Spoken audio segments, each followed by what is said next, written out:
Mike Mentzer speaks on the Colorado experiment and its controversy. It has been claimed by some that a positive calorie balance is not necessary to build new lean mass while on a bodybuilding program. They say that the body can literally steal calories from fat and shunt them to the muscles for growth.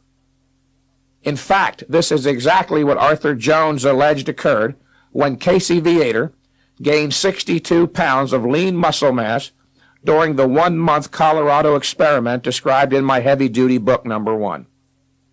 He postulated that the number of calories Casey consumed that month weren't sufficient to account for all of the weight gained. Casey was not on a weight loss or maintenance diet. According to observers of the experiment, Jones literally force-fed Casey everything he could shove down his throat, including the kitchen sink. It was calculated that Casey was fed only enough calories to account for 45 pounds of lean muscle mass increase. Therefore, that 17 pounds of Casey's fat was sacrificed somehow to build muscle. As a parenthetic note here, using a sophisticated radioisotope assay test, the researchers involved with the Colorado experiment ascertained that despite Casey's registering 45 pounds of weight gained on the scale, he had also lost 17 pounds of fat that month. Therefore, his total lean mass gain was 62 pounds. While there may be some truth to this claim, I am skeptical. I suspect that either Jones's calculations were skewed and/or he really believed Casey wasn't on steroids at the time, which he was.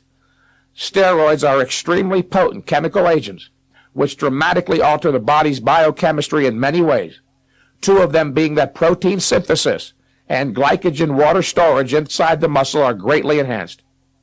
So, while stolen calories may account for some of the lean muscle mass, I believe that the steroids help too.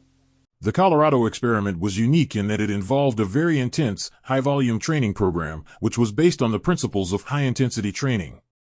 This approach emphasized brief, intense workouts, with a heavy focus on lifting to failure, which is the point at which the muscle can no longer complete another repetition.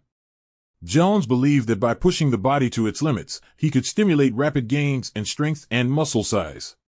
The training program consisted of just 2 workouts per week, each lasting around an hour. The workouts were full-body sessions, which involved a variety of exercises, including squats, deadlifts, bench presses, and curls, all performed to failure. Casey was instructed to rest for several days between workouts to allow his muscles time to recover and grow. At the end of the 28-day period, Casey had gained an astonishing 63 pounds of muscle, while also losing a significant amount of body fat. His strength had also increased dramatically, with his bench press going from 275 pounds to 450 pounds, and his squat from 350 pounds to 600 pounds. While the results of the Colorado experiment were undoubtedly impressive, there has been some controversy over the study's validity. Critics have pointed out that the sample size of one subject makes it difficult to draw any broad conclusions about the efficacy of HIIT training.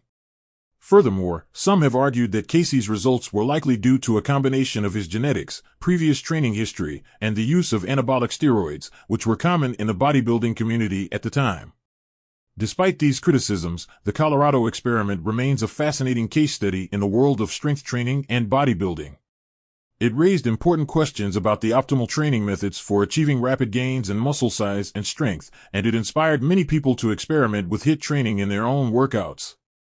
Today, the principles of HIIT training are still widely used in the fitness industry, with many coaches and trainers advocating for brief intense workouts as the most effective way to stimulate muscle growth and improve overall fitness. While the Colorado experiment may not have definitively settled the debate over the best training methods, it remains an important part of the history of strength training and an inspiration for those looking to push their bodies to new limits. Thanks for watching. If you enjoyed the video and the information provided, please check out more of my videos and subscribe to my channel.